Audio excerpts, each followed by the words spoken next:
یہ بات ہو نہیں سکتی. یہ بات ہو، قرآن میں آیا ہے نا، وَلَوْ كَانَ فِيهِمَا آلِهَةٌ إِلَّا اللَّهُ لَفَسَدَتَا، اگر اللہ کے سوا کوئی اور اللہ ہوتا زمین و آسمان میں تو کب کا زمین و آسمان برباد ہو چکا ہوتا. قرآن میں آیا کہ اگر اللہ کے سوا کوئی اور اللہ ہوتا. اب ہے تو نہیں نا. معلوم ہوا مثال دینے میں کچھ نہیں ہوتا. مثال دینے میں سرکار نے فرمایا تم اس عورت کی بات کرتے ہو، اس کی جگہ اگر ہو نہیں سکتا جس طرح دوسرا خدا ہو نہیں سکتا، اگر فاطمہ بنت محمد بھی ہوتی صلی اللہ علیہ وسلم، فرمایا صحابہ تم کیا خیال رکھتے ہو، میں تو فاطمہ بنت محمد کا بھی ہاتھ کاٹنے کا حکم دے دیتا، اگرچہ یہ ہو نہیں سکتا جس طرح دوسرا خدا ہو نہیں سکتا. مثال قرآن میں موجود ہے. میں نے اس لیے پڑھا کہ کوئی بندہ اس حدیث کو سننے کے بعد یہ نہ کہے کہ یہ اہل بیت کا گستاخ بیٹھا ہے. اگر میں گستاخ ہوں تو جس نبی علیہ السلام کا یہ حکم ہے ان پہ بھی فتویٰ لگے گا. مثال دینے میں کچھ بھی. پہلے تو کہا جا رہا بارہا کہ فاطمہ ایسا کام کر نہیں سکتی کسی صورت جس طرح دوسرا خدا پیدا، لیکن مثال تو ہے نا قرآن میں. اگر ہوتا تو یوں ہو جاتا. سرکار نے فرمایا ہو نہیں سکتا کیونکہ اس سے قریبی اور کوئی خاتون نہیں میرے پاس جس کو میں مثال کے طور پہ پیش کر سکتا. تم اس کی امیرت کو دیکھ رہے ہو. اگر میری لخت جگر بھی ہوتی اگرچہ وہ ایسا کام کر سکتی، کسی صورت بھی ایسا کام ممکن نہیں. لیکن شریعت یہ ہے صحابہ، شریعت پر سبھی پہ یکساں لاگو ہوتی ہے. یہ ہے عدل و انصاف کا تقاضا. اب غور کریں، ہمارے معاشرے میں جتنا ایک مظلوم کا ساتھ دیا جا رہا ہے اور جتنا ایک ظالم کا ساتھ دیا جا رہا ہے، ہمارے ہاں یہ کوئی نہیں دیکھتا عدل کیا ہے، حق کیا ہے، انصاف کیا ہے. ہمارے ہاں فقط دیکھی جاتی ہے برادری. ہمارے ہاں فقط دیکھی جاتی ہے سیاست میں یہ ہماری پارٹی کا، بھلے جو مرضی ہو جائے ہم تیرے ساتھ کھڑے. میرے بھائی یہ سب کہانیاں ہیں. یہ برادریاں، یہ قومیں، یہ سیاست، یہ پیسہ، یہ مال، یہ جائیداد، یہ دولت، یہ سب کچھ خاک ہو جائے گا. اگر آپ کے کام آئے گا تو صرف وہ کام جو رسول اللہ کی شریعت کے مطابق ہوگا، باقی سب یہیں خاک ہو جائے گا. باقی سب کا سب یہیں. غور کریں، قرآن ہمیں یہی درس دے رہا ہے. تم بھلے اس کے ساتھ کھڑے ہو کے ظلم نہ بھی کرو، لیکن فقط اس کے ظلم کے خلاف آواز نہ اٹھاؤ، بلکہ ٹھیک کیا.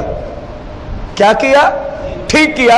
اللہ فرما رہے جو اس پر حکم ہوگا وہی تمہارے اوپر حکم ہوگا. جو اس پر حکم ہوگا وہی. اور بھلے ہزاروں سال، سینکڑوں سال گزر گئے ہوں. مثال کے طور پر جناب موسیٰ علیہ الصلوۃ والتسلیم اور فرعون کا آپس میں اللہ کی رضا کی خاطر موسیٰ علیہ السلام ان کو تبلیغ کر رہے اور وہ بے ایمان آپ کے مخالف ہو جاتا ہے. جنگ ہوئی، لڑائی ہوئی، اس میں اللہ کریم نے موسیٰ علیہ السلام کو کیا عطا فرمائی؟ فتح عطا فرمائی. فرعون و آل فرعون کو غرق کیا. اب دیکھیں ہزاروں سال گزر گئے. اگر آج کوئی شخص یہ نظریہ رکھے کہ فرعون نے ٹھیک کیا تھا، فرعون نے، یہ آج سمجھانے کے لیے میں چند مثالیں عرض کروں تو قرآن کی روشنی میں قیامت کے دن یہ بندہ فرعون کی فوج کے ساتھ کھڑا کیا جائے گا. فرعون کی فوج کے ساتھ کھڑا کیا جائے گا. اسی طرح مینوان حضرت امام حسین رضی اللہ عنہ اور یزید پلیت جہنمی، آپ امام علی مقام رضی اللہ عنہ نے صرف دین اسلام کی سر بلندی کے لیے کس غرض سے عالم جہاد بلند کیا تھا؟ دین اسلام کی سر بلندی کے لیے. لیکن یزید دنیا کا پجاری تھا، دولت کا پجاری تھا، شرابی تھا، زانی تھا، بے نمازی تھا، فاسق و فاجر تھا. وہ دنیا کے دولت کے نشے کی دھت میں پڑا ہوا ہے. اب تقریباً کوئی 1350 سال سے زیادہ عرصہ بیت گیا ہے واقعہ کربلا کو. آج یا قیامت تک اگر کسی نے یہ نظریہ رکھا کہ یزید نے جو بھی کیا، اونچی تو بولے، کوئی آپ نہیں کہتے، آپ تو درس قرآن سمجھنے کے لیے بول رہے ہیں، قرآن کی تفہیم کے لیے اپنی زبانوں کو ہلا رہے ہیں. اگر کسی نے آج تک کہا یا قیامت تک کہے کہ یزید نے جو بھی کیا، یار سارے بولو، کوئی تالے لگے ہوئے کیا؟ جو بھی کیا اس بدبخت نے، جس کا یہ عقیدہ ہے، قرآن کی روشنی میں دیکھو نا، شہید کرنے والے سینکڑوں برس پہلے تھے، لیکن جو ان کے شہید کرنے والے کام سے جنہوں نے کہا ٹھیک کیا، اللہ نے فرمایا تم نے شہید کیا، اللہ نے فرمایا تم نے انبیاء کو. تو جس نے کہا یزید نے ٹھیک کہا، ٹھیک کیا، درست کیا، تو قرآن کی روشنی میں وہ یزید کے ہم عقیدہ ہے، اس کا حکم وہی ہے جو یزید اور یزید سے محبت کرنے والوں کا حکم ہے، خواہ وہ کائنات کا کوئی فرد بھی ہو، ہمارا باپ ہو، ماں ہو، بیوی ہو یا اولاد ہو، یا پیر و مرشد بھی ہو یا شیخ بھی ہو، کوئی بھی کائنات کا فرد ہو، کیونکہ اصول قرآن میں اللہ نے دیا ہے جس سے کوئی مستثنا ہو سکتا. اگر آج کوئی شخص یہ جملے بولے یزید ہمارا لیڈر ہے، یزید ہمارا امیر المومنین ہے، یزید خلیفۃ المسلمین ہے، یزید جنتی ہے، بتائیں وہ مسلمان ہے یا یزیدی گروپ کا فرد ہے؟ چلو جن کو سمجھ نہیں آئی وہ تو مجبور بیٹھے ہیں، جن کو سمجھ آئیے وہ حق کی آواز کو بلند کریں گے قرآن شریف کو سمجھتے ہوئے. جو یزید کے فعل اور کردار کو صحیح کہے، جو واقعہ کربلا میں ہوا بالخصوص، ویسے تو اس کی بہت ساری اور بھی اس نے لعنتیں اٹھا رکھی اپنے اوپر. واقعہ ہرا بھی ہے، کربلا اور کعبہ شریف میں آگ لگانے کا واقعہ بھی ہے، کتنے صحابہ اہل بیت کو ذبح کرنے کے واقعات بھی ہیں. مسجد نبوی کے اندر اپنی فوج کو کہا گھوڑے باندھ دو، یہ واقعہ بھی ہے. مسجد نبوی شریف کے اندر اپنی فوج کے لیے مسجد نبوی شریف مدینہ منورہ کی پاک دامن عورتوں کو 3 دن 3 راتوں کے لیے سب ایمان نے حلال کر دیا تھا. ہزاروں بچے زنا کی وجہ سے وہ پیدا ہوئے تھے. کتنے ظلم و ستم اس نے کیے.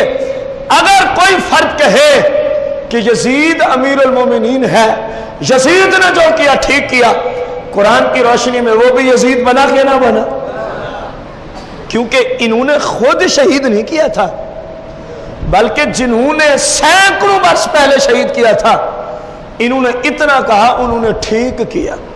انہوں نے، اللہ پاک نے فرمایا پھر ٹھیک ہے، جہاں وہ ہوں گے وہیں تم جاؤ گے، کیونکہ عقیدہ ایک جیسا ہے. یہ مجبوری ہے کہ اب ان کے سامنے وہ کام نہیں ہے جس کو یہ کر سکتے، یہ مجبوری ہے. لیکن خوش تو ہے نا جو کہہ رہے یزید نے ٹھیک کیا. چلو میں آپ کو اس کی برعکس مثال دوں. میں اور آپ اور جتنے بھی ورلڈ میں مسلمان ہیں وہ کہتے ہیں امام پاک نے ٹھیک کیا ہے، کربلا میں امام حسین نے ٹھیک قدم اٹھایا ہے. آپ سے سوال ہے، اگر ہم اس وقت ہوتے، اگر، تو کیا خیال ہے امام پاک کا ساتھ دیتے کہ نہ دیتے؟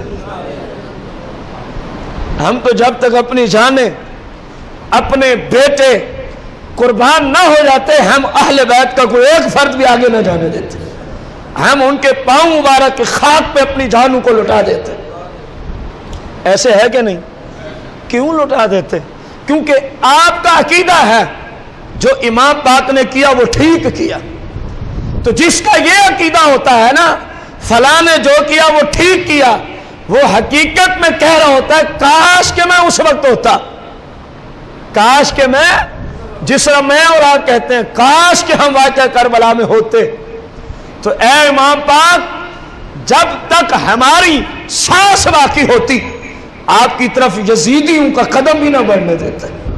پہلے ہماری لاشوں پہ وہ چلتے، پھر آپ کی طرف آتے، کیونکہ ہم نے کہا کہ آپ نے جو بھی کیا ٹھیک کیا.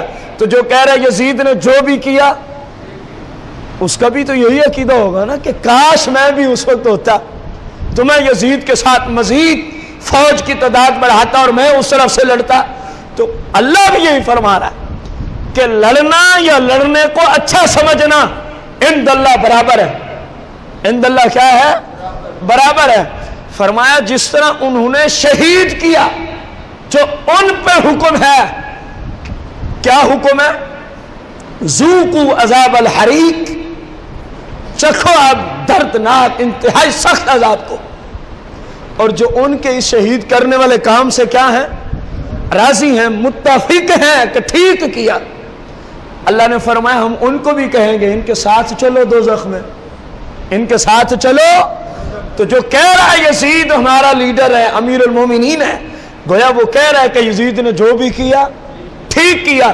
اللہ فرما رہا پھر جہاں یزید ہوگا وہیں تو ہوگا، جہاں یزید ہوگا وہیں تو ہوگا. اب غور کرو، اگر کوئی کہے ہمیں ابھی تک سمجھ نہیں آئی تو میں آخری بات صحیح سے رسول کریم صلی اللہ علیہ وسلم کی حدیث مبارکہ اس آیت کی جو مزید وضاحت کر دے. سرکار صلی اللہ علیہ وسلم نے فرمایا صحیح ستہ میں حدیث کہ اگر کسی قوم سے، اگر کسی فرد سے عرصہ گزر جانے کے بعد، کئی زمانے، کئی سال، ہزاروں سال بیت گئے، کوئی بعد میں پیدا ہوا، جب اس کے سامنے اس شخص کا مقام رکھا گیا تو انہوں نے کہا کہ کاش کہ ہم اس وقت ہوتے، کاش کہ ہم اس وقت ہوتے تو ضرور ان کا ساتھ دیتے، ان سے محبت کرتے. مثال کے طور پر یہی جو واقعہ میں نے آپ کے سامنے رکھا، کاش کہ ہم سن 61 ہجری کو ہوتے عراق میں تو امام عالی مقام کا ضرور بضرور ہم کیا دیتے، اور ایسے دیتے جب تک اپنا خاندان باقی ہوتا، کم از کم آپ تک کہ یزیدی نہ آتا. پہلے ہم شہید ہوتے پھر کوئی آپ کی طرح بڑھتا. سرکار نے فرمایا لیکن وہ افسوس کرتا ہے، مفہوم حدیث، کہ میری قسمت کہ میں اس وقت تھا نہیں. فرمایا اس کو پریشان نہیں ہونا چاہیے، سرکار اپنی امت پہ بڑے مہربان و شفیق ہیں.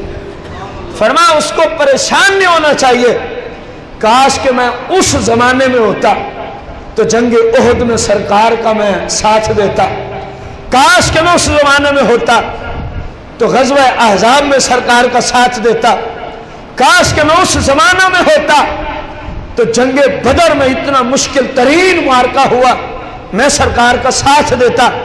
فرمایا پریشان نہ ہو، بس تو اتنا عقیدہ رکھ لے، کاش کہ میں اس وقت ہوتا تو میں ان کے ساتھ ہوتا. فرمایا قیامت کے دن رب تجھے انہی کے ساتھ کھڑا فرمائے گا.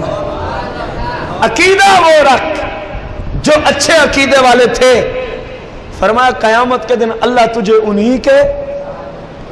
اور سرکار نے فرمایا ایک ایسی قوم، ایسا شخص گزرا جس نے باطل کام کیے، گستاخیاں کی، اور ہزاروں سینکڑوں برس بعد کوئی اور فرد آیا، کوئی قوم آئی، کوئی قبیلہ آیا، کوئی گروہ آیا، اور وہ کہنے لگا کاش کہ ہم اس وقت ہوتے تو ہم اس باطل کا ساتھ دیتے. مثلا جس طرح آج یزید کو اپنا ابا کہنے والی قوم موجود ہے، اپنا لیڈر اور رہنما اور جنتی کہنے والی قوم اور قبیلہ موجود ہے، کاش کہ ہم اس وقت ہوتے تو یزید کا کیا دیتے؟ ساتھ دیتے. سرکار صلی اللہ علیہ وسلم نے فرمایا اگرچہ یہ اس وقت تھا نہیں، لیکن قیامت کے دن اللہ اس کو اسی ظالم کے ساتھ کھڑا کرے گا. یہ سیاستہ کی حدیث مبارکہ ہے. آج کے درس میں اسی موضوع پر ایک قرآن کی آیت کا حصہ آپ کے سامنے رکھا اور ایک سیاستہ سے رسول اللہ کی حدیث مبارکہ کہ جو کسی گستاخ کے قول و فعل اور عقیدے کو اچھا سمجھے، بھلے ہزاروں سال وہ گستاخ پہلے گزر گیا ہو، قرآن نے کہا یہ بھی اس جیسا گستاخ ہے، یہ بھی اس جیسا کیا ہے؟ گستاخ ہے.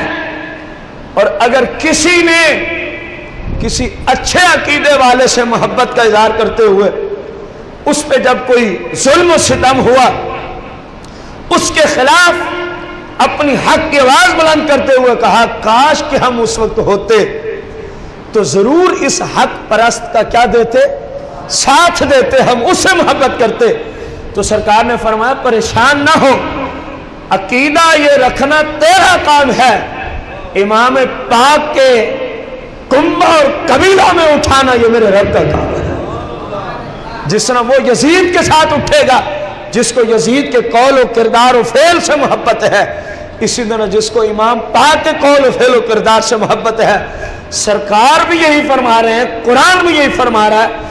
اب آپ سے سوال ہے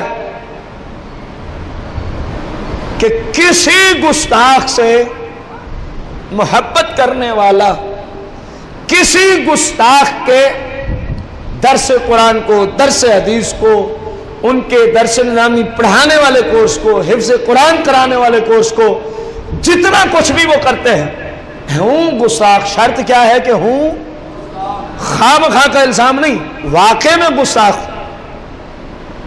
جس طرح ہمارے یہاں خواہ مخواہ میں کسی کو گستاخ بنایا جاتا ہے، اسلام اس کو برداشت نہیں کرتا۔ ہمارے یہاں تو جو انگوٹھے نہ چومے وہ بھی گستاخ رسول ہو جاتا ہے، معاذ اللہ۔ حالانکہ اسلام میں ایسی بات ہے، یہ ہماری لا علمی ہے۔ لا علم مولوی جب سے سٹیج پہ بیٹھنا شروع ہوئے، قوم میں، قبیلے میں، امت میں فتنے کھڑے ہو گئے۔ اب ان کے ہاں 10 بندے بیٹھے ہیں نا، سرکار کا نام مبارک آیا، 7 نے انگوٹھے چومے اور 3 نے، فوراً فتویٰ ہے گستاخ رسول ہے۔ کہاں لکھا ہوا؟ چلو ہماری اصلاح ہو جائے، جو بات حق ہے وہ تو کرنا ہمارا حق ہے نا۔ یہ اہل سنت قرآن حدیث، اہل سنت کی کتنی ائمہ کی بکس ہیں، یہ فتویٰ کہاں آیا؟ یا ہمیں ان سے کوئی زیادہ علم ہے جن کے دیے ہوئے سے ہم آگے پھیلا رہے ہیں؟ امام اعظم ابو حنیفہ نے تو ایسا فتویٰ نہیں دیا، امام احمد رضا خان نے تو ایسا فتویٰ نہیں دیا۔ کیسے دیں جب شریعت نے نہیں دیا؟ تو وہ گھر سے تو فتوے ویسے نہیں دیا کرتے تھے۔ ہمارے ہاں اس کا فتویٰ وہی ہے جو ان کے اپنے ہاں ہے۔ انہوں نے بھی کہا چوم لو تو ثواب ہے۔ فتاوی دار العلوم دیوبند باب الاذان والاقامت میں یہ فتویٰ پوچھا گیا، جو دار العلوم دیوبند انڈیا میں مفتی صاحب دار الافتاء میں بیٹھتے ان سے پوچھا گیا۔ سرکار کا نام آئے تو انگوٹھے چومنے کا حکم کیا ہے؟ یہ ہمارے پاس موجود ہے، فتاوی دار العلوم دیوبند 12 جلدوں میں مشتمل۔ جواب دیتے ہیں مفتی صاحب، چوم لو تو ثواب ہے، نہ چومو تو کچھ بھی نہیں ہوتا۔ نہ چومو تو، اور ہماری کتب میں بھی یہی لکھا ہوا، چوم لو تو ثواب ہے اور نہ چومو تو گناہ ہوتا، کیونکہ یہ مستحب ہے۔ اور حکم المستحب کیا ہے؟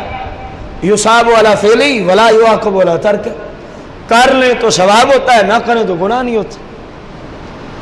یہ امامہ پہننا، جو نہ پہنے وہ گستاخ رسول ہے؟ اونچی تو بولے، بس جتنا اس کا حکم ہے انگوٹھے چومنے کا وہی ہوگا۔ اب لگاؤ فتویٰ سبھی پہ۔ یہ لا علم مولویوں نے فتنے کھڑے کر دیں۔ اب رفع دین جو کرے وہ کافر، یہ فتویٰ ہے۔ اور شرم کرو، حیا کرو۔ اگر نہیں دین آتا تو کم از کم اس طرف نہ ہو، یا آ گئے ہو حرام کھانے پہ تل گئے ہو تو کم از کم جھوٹے فتوے تو نہ دو۔ کروڑوں محدثین اور ان کے متعلقین کی تعداد کروڑوں میں پہنچے گی، جو رفع یدین کرتے رہے اور کر رہے ہیں، ان پہ کیا فتویٰ؟ یار پورے ورلڈ میں 4 ائمہ کی اقتدا کی جاتی ہے فروع شرع میں، فقہی مسائل میں۔ ان میں 3 ائمہ آج بھی رفع یدین کے قائل ہیں، امام مالک، امام احمد بن حنبل، امام شافعی رضی اللہ عنہم اجمعین۔ یہ خود بھی کرتے تھے، وہ لا علم بندہ ہے کہ نہیں جو رفع یدین کو جانبین میں اختلاف بنانے کی کوشش کر رہا ہے؟ رفع یدین کوئی اختلاف، سنی رفع یدین کرتے ہیں، سنی رفع یدین۔ وہ امام مالک کا مقلد کون ہوتا ہے؟ سنی ہی تو ہوتا ہے۔ امام شافعی کا مقلد کون ہے؟ امام احمد بن حنبل کا مقلد کون ہے؟ جس غوث کی 11ویں پہ پلتے ہیں نا اکثر آج کے سنی، تو وہ غوث پاک بھی رفع یدین فرمایا کرتے ہیں۔ رفع یدین اختلاف نہیں، یہ ذہن میں رکھیں۔ یہ لا علم لوگوں نے فتنے کھڑے کر دی۔ کیا کھڑے کر دی؟ ہاتھ یہاں باندھتا ہے کوئی عرض نہیں، میں تو کہتا ہوں یہاں باندھ لو تب بھی نماز ہو جائے گی۔ کوئی ہاتھ باندھنا نماز کے شرائط فرائض واجبات میں سے آتا ہی نہیں ہے، ہمارے نزدیک بھی نہیں آتا۔ ہمارے امام نے بھی یہی فتویٰ دیا کہ دونوں روایات ہیں، ادھر ہاتھ باندھنے والی بھی ہے ادھر بھی ہے۔ فرمایا ہمارے نزدیک کیونکہ یہاں ہاتھ باندھنے میں اللہ کا ادب و احترام اور تعظیم زیادہ ہے، اس لیے جو حنفی ہوگا وہ یہاں ہاتھ باندھے گا، یہ کوئی اختلاف تھوڑی ہے۔ لیکن لا علم نے اسی کو اختلاف بنا دی۔ سمجھ آئیے کہ نہیں آئی؟ وہ بات میں کر رہا تھا، گستاخ ہونا شرط ہے، پھر یہ ساری گفتگو ہوگی۔ گستاخ ہو اس کے درس قرآن میں جانا، گستاخ ہو باتوں میں نہیں واقعتاً گستاخ ہو، اس کے پاس کسی طرح کی تعلیم پڑھنا ہو گستاخ، اس کے کسی قول و فعل کو اسلام میں اچھا سمجھنا قرآن کا فتویٰ ہے۔ اگر تو اس کو اچھا سمجھے گا تو اللہ کے ہاں تیرا حکم بھی وہی ہے، اللہ کریم کے ہاں تیرا حکم بھی، لیکن شرط کیا ہے کہ وہ واقعتاً کیا ہو، باتوں باتوں میں نہیں، حقیقت میں وہ گستاخ ہو۔ بھلے وہ اپنے آپ کو سنی بھی کہتا ہو، سنی کہنے سے تو کوئی سنی نہیں بنتا نا، سنیوں کے عقیدے اپنانے سے بندہ سنی بنتا۔ سمجھ آئیے کہ نہیں؟ کہیں جی ہم بڑے مسلمان ہیں، بڑے عاشق رسول ہیں، ہم کہتے بھی ہیں ہم بڑے عاشق رسول ہیں، نماز پڑھنی کوئی نہیں۔ آپ بتاؤ وہ عاشق رسول ہے؟ جو فاسق و فاجر ہے وہ عاشق رسول ہے؟ ہم جی عاشق رسول ہیں، غلامی رسول میں موت قبول ہے، لیکن سرکار نے حکم دیا یہودیوں کی مخالفت کرو، داڑیاں رکھو، کہتے ہیں جی داڑھی نہیں رکھ سکتے، یہ عاشق رسول ہے۔ یہ ان باتوں سے نہ عشق ثابت ہوتا ہے، اسی طرح ادھر والی جو عام فہم گفتگو ہے اس سے نہ کسی کا کافر ہونا ثابت ہوتا ہے۔ کفر اور محبت، کفر اور ایمان یہ اپنانے سے کسی پہ لازم ہوتا ہے، ورنہ تو باتوں باتوں میں کہنا شروع کر دوں جی جنت الفردوس میں جاؤں گا، اب میرے کہنے سے تو میں نہیں جا سکتا۔ اگر جنت الفردوس والے میں عمل کروں تو اللہ کریم راضی ہو جائے، اپنے محبوب کے صدقے مجھے بھیج دے۔ اسی طرح عشق رسول کہنے سے سچا، بلکہ جو سرکار نے عشق کے لیے، محبت رسول صلی اللہ علیہ وسلم کے لیے کام ارشاد فرمائے ہیں، جب ہم ان کاموں کو کریں گے بھلے ہم نہ بھی کہیں، پھر وہ خود فرماتے ہیں یہ میرا غلام ہے، یہ میرا۔ تو ان باتوں کو سمجھنے کی اور انہی باتوں کے اعتبار سے زندگی گزارنے کی اس وقت معاشرے کو بڑی ضرورت ہے۔ بات بات پہ دوسروں کو کافر، بات بات پہ دوسروں کو گستاخ رسول، بات بات پہ اپنے آپ کو جنت کا ٹھیکیدار۔ اسلام میں ایسا کوئی نظریہ نہیں ہے، اسلام میں ایسا کوئی نظریہ، اسلام نے مسلمہ جانبین کو اصول دے دیے، یہ کرو گے تو کفر ہے، یہ کرو گے تو اسلام ہے۔ اب جو وہ کرے گا اسلام والا ہے تو وہ اسلام والا ہے، کہ کفر والا ہے تو وہ۔ اور ان باتوں کا علم علماء اور مفتیان عظام کو ہے، عام بندے کو تو اجازت ہی نہیں کسی پہ فتویٰ لگانے کی۔ اور ہمارے ہاں مفتی اتنے فتوے نہیں لگاتے جتنے عوام الناس ایک دوسرے پہ فتوے لگاتی ہے۔ رونے کا مقام یہ ہے، کیونکہ مفتی کو ڈر ہوتا ہے کہ کہیں اگر یہ گستاخ نہ ہوا اور میں نے کہہ دیا تو میری خیر نہیں۔ اس کو تو پتہ ہے نا اصول کا، اور انہوں نے کہا نا کیونکہ انگوٹھے نہیں چومے اس لیے فارغ ہو گئے. کچھ نہیں ہوتا. سمجھ آ رہی ہے آپ کو؟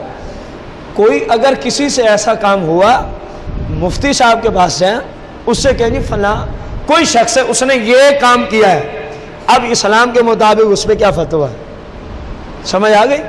وہ دے دے فتویٰ تو پھر ایمان رکھنا فرض ہو جائے گا کہ یہ مسلم ہے یا مرتد ہے. سمجھ آئی کہ نہیں آئی؟